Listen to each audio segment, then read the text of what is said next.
ગુજરાતના દરિયાકાંઠેથી એનસીબીનું સૌથી મોટું સફળ ઓપરેશન જેહાદી ડ્રગ્સ સિન્ડિકેટનો એનસીબીએ પર્દાફાશ કર્યો। ભારતમાંથી પહેલી વખત કેપ્ટાગોન ડ્રગ્સનો જથ્થો જપ્ત થયો છે। મુન્દ્રામાંથી કેપ્ટાગોન પાવડરનો મોટો જથ્થો કબજે કરાયો છે।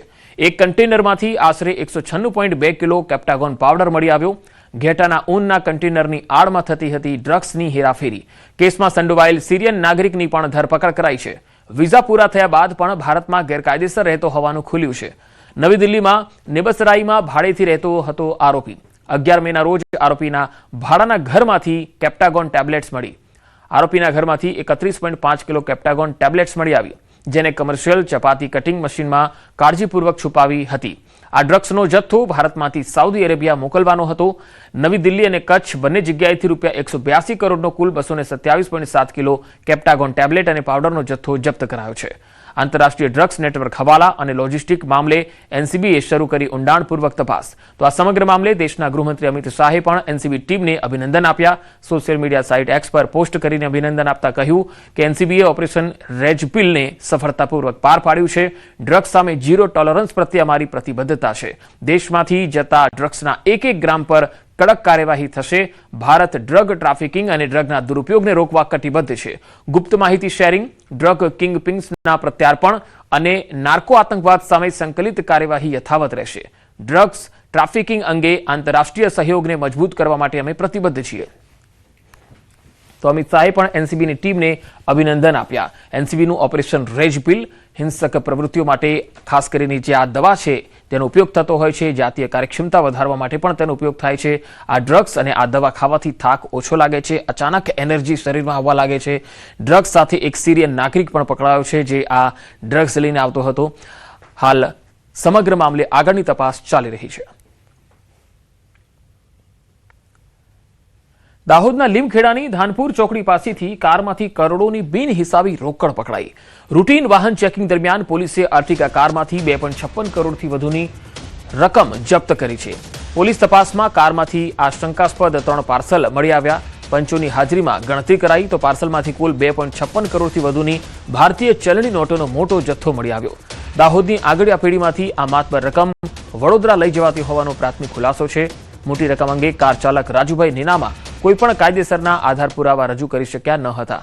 દાહોદના ભરત ચોપડાએ આ નાણાં વડોદરા પહોંચાડવા આપ્યા હોવાની વાહન ચાલકની કબૂલાત। લીમખેડા પોલીસે તમામ રોકડ રકમ સીઝ કરી ટ્રેઝરીમાં જમા કરાવી છે। ઇન્કમટેક્સ વિભાગને સત્તાવાર જાણ પણ કરાઈ છે। મહીસાગરના લુણાવાડા મુથુટ ફિનકોપ બેંકમાં નકલી સોના પર 12.65 લાખની લોનનું કૌભાંડ થઈ ગયું। બેંકના મેનેજરે ગ્રાહક સાથે જ મળી અને આ કાવતરું રચ્યું।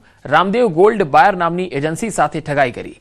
ફરિયાદી બંટીસિંહનું કહેવું છે કે આરોપી મહેશે એજન્સીના વડોદરા સ્થિત મોબાઈલ નંબર પર ફોન કર્યો। તેણે કહ્યું કે લુણાવાડાની મુથુટ ફિનકોપ બેંકમાં તેનું 12.5 તોલા સોનું મૂકેલું છે, જેને છોડાવવા માટે તેને રૂપિયાની તાતી જરૂરિયાત છે। જેથી ફરિયાદી અને તેમની શાખાના કર્મચારી લુણાવાડા મુથુટ ફિનકોપ બેંક ખાતે પહોંચ્યા।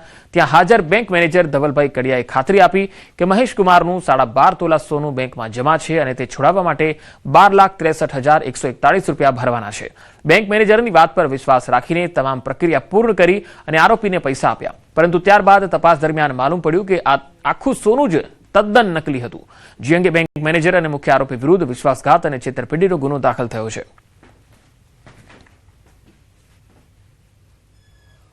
સમગ્ર ઘટનામાં મુથુટ ફિનકોપ લુણાવાડાના બ્રાન્ચ મેનેજર ધવલ કડિયાની પણ સંડોવણી સામે આવેલ છે।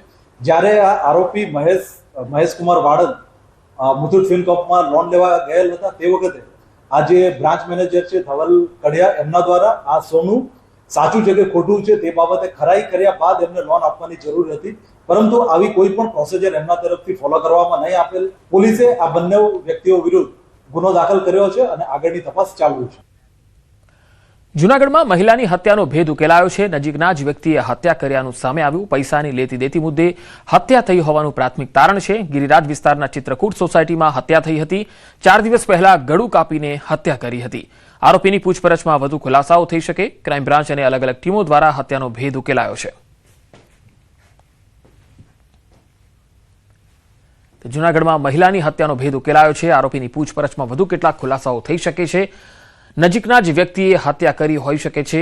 હાલ તો ક્રાઇમ બ્રાન્ચ અને અલગ અલગ ટીમ આ સમગ્ર મામલામાં તપાસ કરી રહી છે. 4 દિવસ પહેલા મહિલાની ગળું કાપીને હત્યા કરાયેલી લાશ મળી આવી હતી, ત્યારે આરોપીની પૂછપરછમાં વધુ કેટલાક ખુલાસાઓ થઈ શકે છે.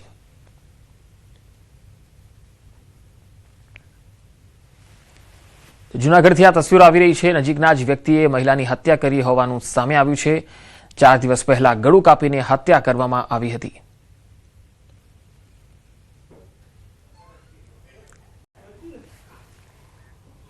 દાહોદના ગરબાડા તાલુકાના પાંચવાડા વિસ્તારમાં દીપડાના હુમલાથી ભયનો માહોલ સર્જાયો. સવારના સમયે ખેતરમાં કામ કરી રહેલા 3 લોકો પર અચાનક દીપડાએ હુમલો કરી દીધો. આ હુમલો એટલો ગંભીર હતો કે 3 લોકોને માથા અને મોઢાના ભાગે ગંભીર ઈજાઓ પહોંચી. ઘટનાને પગલે આસપાસના વિસ્તારમાં અફરાતફરી અને ભયનો માહોલ ફેલાઈ ગયો. ઈજાગ્રસ્તોને તાત્કાલિક સારવાર માટે ઝાયડસ હોસ્પિટલ ખસેડાયા, જ્યાં તેમની સારવાર ચાલુ છે. બનાવ અંગે વન વિભાગને પણ જાણ કરાઈ છે અને દીપડાને પકડવા માટે હવે સર્ચ ઓપરેશન હાથ ધરાયું છે. સ્થાનિકોમાં દીપડાના આતંકને લઈ ભારે ચિંતા પણ છે. દીપડો સવારની વેલે આવી જતા અમારા રાકેશભાઈ સેવાભાઈ પરમાર એના ખેતર ગવારિયા તોડવા જતો હતો અને ખેતરમાં ઘૂસતા દીપડો ત્યાં પડેલ હતો. તે રાકેશભાઈને હુમલો કરતા રાકેશભાઈને જમણી બાજુ ગાલે પંજા માર્યા અથવા હાથે પંજા માર્યા. તૈતા દીપડો ભાગતા પછી અન્ય રસ્તાની અંદર અમારે ગામના બીજા લોકો જોવા સારું કે દેખવા ભાગ્યા. તો એ લોકો પંકજભાઈ ધોળાભાઈ માવીને તેને પણ માથાના ભાગમાં પંજો માર્યો, મોઢું માર્યો અને હાથની અંદર બસકું મારી લીધું. ખેતરની અંદર કામ કરતા ત્યાં દીપડો આવેલ હોય ને દીપડાએ 3 જણને ઈજાગ્રસ્ત કરેલ છે અને એ લોકોને નજીકની પીએસસી પર લાવવામાં આવ્યા હતા ને ત્યાંથી ઝાયડસની અંદર રિફેર કરવામાં આવ્યા છે. એની જાણ ફોરેસ્ટ ખાતાને કરતાં ફોરેસ્ટ ખાતું પણ આવી ગયેલ છે અને દીપડાને પકડવા માટે પાંજરાની વ્યવસ્થા મૂકવામાં આવે એવી અમારા ગામ લોકોની માંગણી છે. ડાંગમાં રહેણાંક વિસ્તારમાં દીપડાની લટાર જોવા મળી. સાપુતારામાં શિકારની શોધમાં નીકળેલા દીપડાઓ સીસીટીવીમાં કેદ થયા છે. આ તસવીરો જુઓ. સ્થાનિકો સહિત પ્રવાસીઓમાં ભય છે. સાપુતારાના હોટલ વિસ્તારમાં દીપડાઓના આંટા ફેરા સીસીટીવીમાં કેદ થયા છે. હોટલ એસોસિએશન દ્વારા એક પાંજરું પણ મૂકવાની માંગ છે. દીપડાને પાંજરે પૂરવા હાલ કવાયત ચાલી રહી છે. તો ડાંગના સાપુતારામાં રહેણાંક વિસ્તારમાં દીપડાની લટાર જોવા મળી છે અને આ દીપડા સીસીટીવીમાં પણ કેદ થયા છે. હોટલ વિસ્તારમાં દીપડાના આંટા ફેરાથી હોટલમાં આવતા લોકો માટે પણ હાલ ભયનો માહોલ છે. હોટલના સંચાલકોએ પણ આવા દીપડાને પાંજરે પૂરવાની માંગ કરી છે. વન વિભાગને પણ જાણ